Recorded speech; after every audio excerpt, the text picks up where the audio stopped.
Ancaq dul qadınların yaşadığı bir kənd düşünün, ya da dul qadınların özlərini satışa çıxardığı bir bazar, ya da ancaq transgenderlərin qaldığı bir məhəllə. Burada müəyyən kateqoriya insanlar cəmiyyətdən təcrid olunub. Bütün bunlar bir filmin senarisi deyil, bunlar Bangladeşin əsl üzüdür. Amma bununla da bitmir. Gəlin dünyanın ən sıx məskunlaşan və ən ziddiyyətli ölkələrindən birini birlikdə kəşf edək.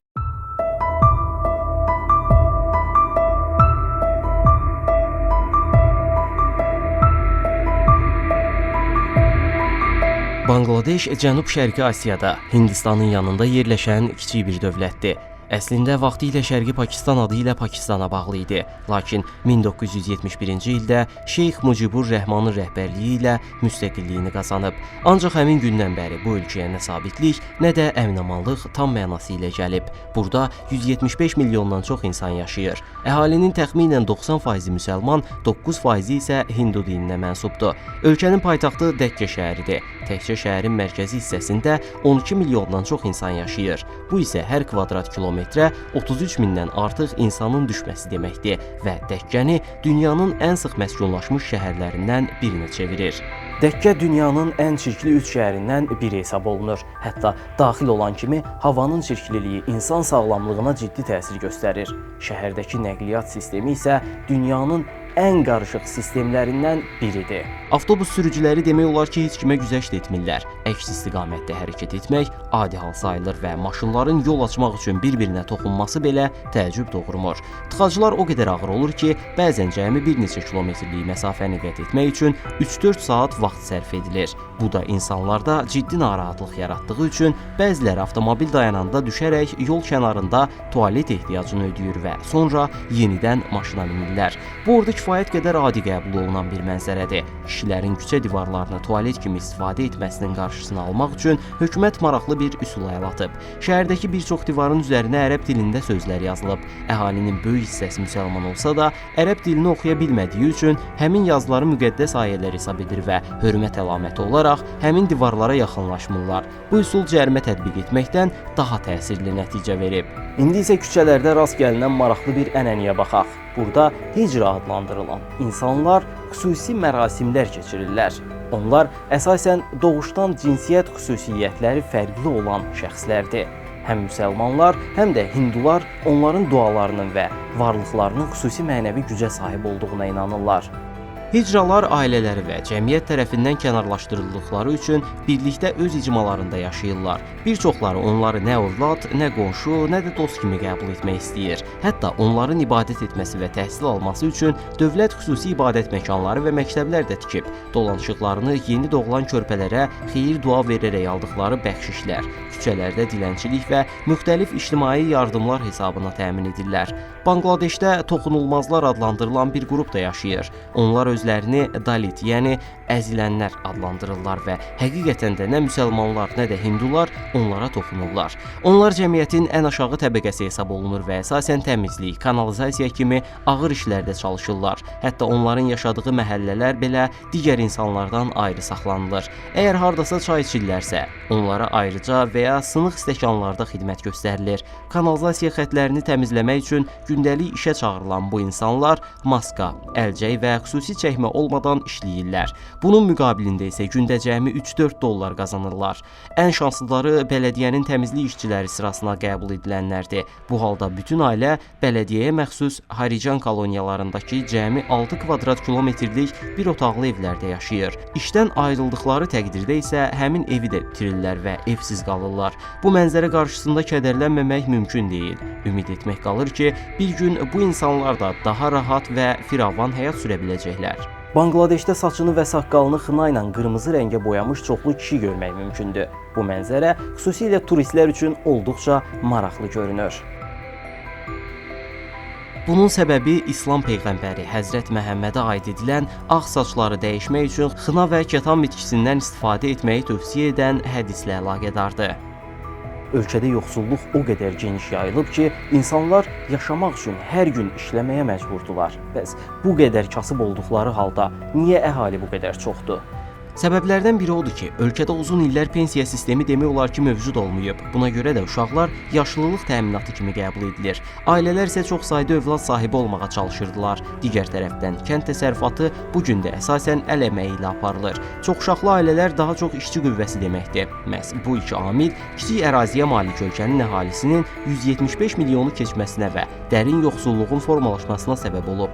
Gəmilərdən şəhərə yük daşınmalıdırsa, qadın, kişi, yaşlı, gənc demədən hər kəs başının üzərində səbətlə yük daşımağa çalışır ki, bir qədər də pul qazansın. Bir fəhlə gün ərzində orta hesabla 12 saat işləyərək başı üzərində təxminən 250 dəfə yük daşıyır. Bu isə ümumilikdə 7 tona yaxın yük deməkdir. Onlara əmək haqqı birbaşa pul şəklində verilmir. Əvəzində hər daşıdıqları səbət üçün xüsusi jeton alırlar. Günün sonunda həmin jetonlar sayılır və buna uyğun olaraq təxminən $5 əmək haqqı qazanırlar. Bir həqiqət var ki, Banqladeş xalqı dünyanın ən çalışqan xalqlarından biridir. Daha doğrusu, onlar işləməyə məcburdular. Çünki ölkədəki yoxsulluq demək olar ki, hər cür cinayət fəaliyyətinin yayılması üçün və müsbət şərait yaradır. Məsələn, cinayətkar şəbəkələr kəndlərdə yaşayan yaşlı insanların vasitəsilə kasıb qadın və kişilərə yüksək maaşlı iş vəd edərək onlarla əlaqə qururlar. Daha sonra onları turist vizası ilə Dubay, Qətər və digər ərəb ölkələrinə aparırlar. İşçi Dubaya ayaq basan kimi hava limanında onu qarşılayan güya şirkət nümayəndələri pasportunu və şəxsiyyət vəsiqəsini əlindən alırlar. Sənədləri müsadirə olunan və borc müqavilələri imzalamağa məcbur edilən insanların ölkədən qaçmaq, polisə müraciət etmək və ya hüquqlarını tələb etmək imkanı demək olar ki, qalmır. Beləliklə, onlar faktiki olaraq müasir köləlik şəraitində işləməyə məcbur olurlar. Vəd edilən $700 maaş əvəzinə ayda cəmi $150-200 alırlar. Gündə 14 saata qədər işlədilir və 15-20 nəfərlə eyni otaqda qalırlar. BMT-nin Beynəlxalq Əmək Təşkilatı və Walk Free Foundation kimi qurumların hesabatlarına görə təkcə Birləşmiş Ərəb Əmirliklərində 132 mindən çox insan bu şəraitdə işləyir. Onların hər birinə təxminən $5000 borc sənədi imzalatdırdıqları üçün işləməyə məcbur qalırlar və problem bu gün də davam edir.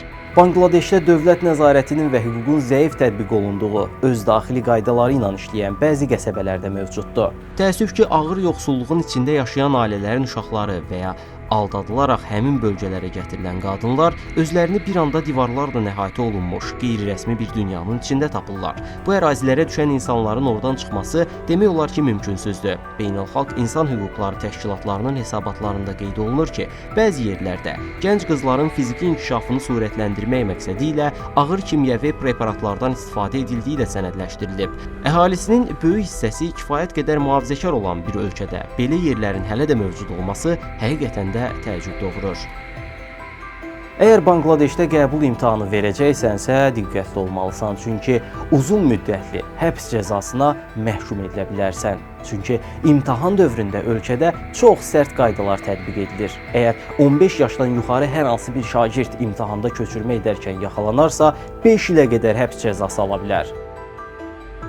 Gördüyünüz bu adaların gözəlliyinə aldanmayın. Bunlar Çar adlanan, çayların gətirdiyi lil və torpaqdan yaranan müvəqqəti adalardır. Burada çarəsizlikdən məskunlaşmış 100 minlərlə insan yaşayır. Musson yağışları dövründə güclü axınlar nəticəsində bu adalar bir gecənin içində tamamilə dağılaraq çayın sularına qarışa bilər. İnsanlar bəzən səhər oyananda evlərinin altındakı torpağın yox olduğunu görür. Bəziləri isə buna heç oyana da bilmir. İndi isə tamam fərqli bir dünyaya gedirik. Hazır olun. Belə mənzərəni dünyanın başqa yerində görmək çox çətindir. Bura Sundarbansdır. Hindistan və Banqladeş arasında yerləşən nəhəng mangrov meşələrindən ibarət unikal bir ərazidir. Bu meşələrdə yaşayan çoxlu yerli Banqladeşli kəndli bal toplamaq və balıqçılıqla dolanır.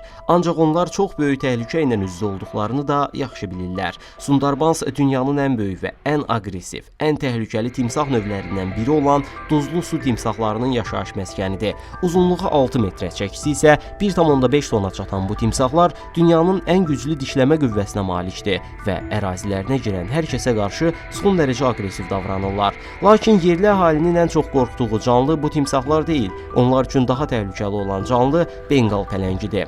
Bangladeşin rəmzi sayılan Bengal pələngi mükəmməl ovçudur və ondan qaçmaq demək olar ki, mümkün deyil. Güclü axınlı çayları üzə bilir, ağaclara dırmaşır və ən təhlükəlisi isə siz onu hiss edənə qədər artıq çox gec olur. Yerlilər pələng hücumlarından qorunmaq üçün maraqlı üsul tapıblar. Başlarının arxa hissəsinə insan sifətini xatırladan maska taxırlar. Bu üsul əvvəllər hücumları azaltsa da, zaman keçdikcə pələnglər buna alışdığı üçün təsiri zəifləyib. Sundarmansda pələng təhlükəsi o qədər böyükdür ki, bölgədə yaşayan müsəlmanlar və hindular ortaq bir inanc ətrafında birləşiblər. Onlar Bombibi adlı meşənin xanımına inanırlar. Əfsanəyə görə Bombibi əslən Səudiyyə Ərəbistanından gəlmiş müsəlman qadındır. O ilahi bir missiya ilə Sundarbans meşələrinə gəlmiş və insanlarla pələnglər arasında tarazlıq yaratmışdır. Bu gün də meşəyə girməzdən əvvəl çay sahilində yerləşən kiçik ziyarətgahlarda həm müsəlman, həm də hindu fəhlələr yanaşı dayanaraq dua edirlər. Buna baxmayaraq, əgər bir kişi pələngin hücumuna məruz qalarsa,